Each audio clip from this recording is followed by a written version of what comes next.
Welcome to Am I Famous Yet? Memoir of a Working Class Rock Star.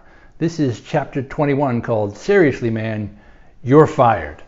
I had another incident that involved a large touring ensemble, one that I had been working with for a number of years at the time of my unforeseen termination. There was a new concert promoter who got involved with us a few years into the project. This guy was a mover and a shaker in the industry. He ran a successful company and had a great deal of credibility. This guy was also a word-slurring drunk. We didn't know this at first, of course. He threw a couple of parties to introduce the act to the industry people and also to announce a big upcoming show we had. At each of these events, the guy got so polluted drunk that it was impossible to understand him by the end of the evening. This isn't a judgment about recreational chemical usage. The problem was that this was a room full of professional colleagues. This visibly intoxicated idiot was supposed to be our representative. It was very uncomfortable. Compounding this bad public behavior was the fact that this guy, like so many who were frustrated former guitar players back in their high school days, wasn't content with just selling tickets to the shows, which was what he was eminently qualified to do. He also fancied himself a musical collaborator and tried to insert himself into artistic decisions. Whether he had any valid artistic ideas or not is kind of immaterial. The trust of someone's judgment must be earned. He had absolutely no track record doing anything artistic at all. There was no reason to have any confidence in his ideas, especially when he could barely speak from being hammered. Complicating this situation further was the fact that not only did he fancy himself a non-performing member of the band, but he also appointed his sister as our band's stylist and insisted that we hire his brother-in-law as our world percussionist.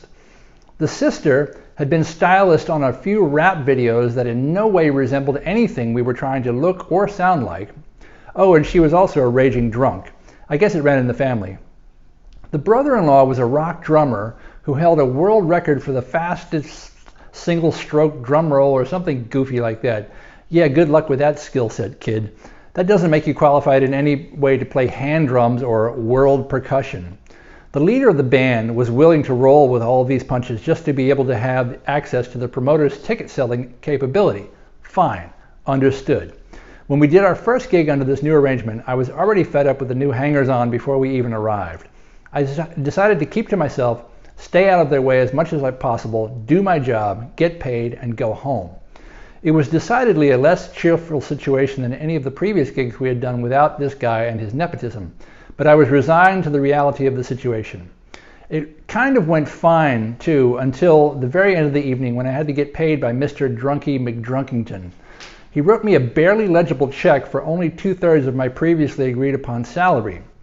When I immediately brought this discrepancy to his attention, politely, this sent him into a tirade about how I didn't want to make an enemy of him. He said that I needed to treat him like a band member. He knew I didn't like him. My hatred must have been going through him like daggers as he scrawled me an even less legible check for the correct amount during this chastisement. It was a charity gig, though we were still being paid for it. He was berating me for taking money from the charity. Now, if somebody wants me to do a gig for free or for a reduced salary because it's a charity, these arrangements are made at the time of the booking, not after the fact when I'm trying to get my damn money.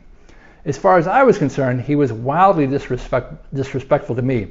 I had done my job and done it well. Then he drunkenly tried to get funny with the money. I saw red.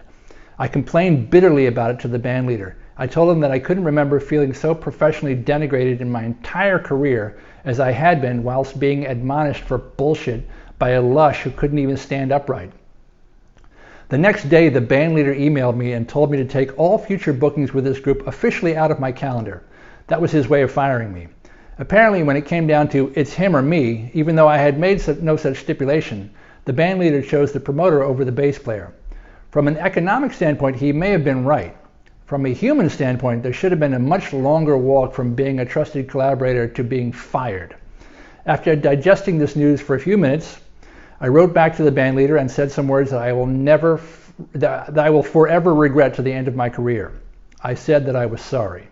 I managed to backpedal sufficiently enough to get rehired within about 8 hours. I wasn't sorry in any way, of course, but my economic reality got the better of me. I figured that it would be better to kowtow to the whims of a drunken idiot than to be righteously unemployed. We only ended up doing a couple of gigs after that before the whole band finally imploded. One of them was a really high-profile gig that I was super glad I was able to do. It paid really well, too. The other was a disaster that I wish nobody ever saw me on. Was I right to apologize and get my gig back? I'm still not entirely sure. I did know that from then on, the bandleader wasn't my friend or collaborator as previously advertised. He was ultimately out for his own interests, as we all are to some degree. It was just an unpleasant denouement.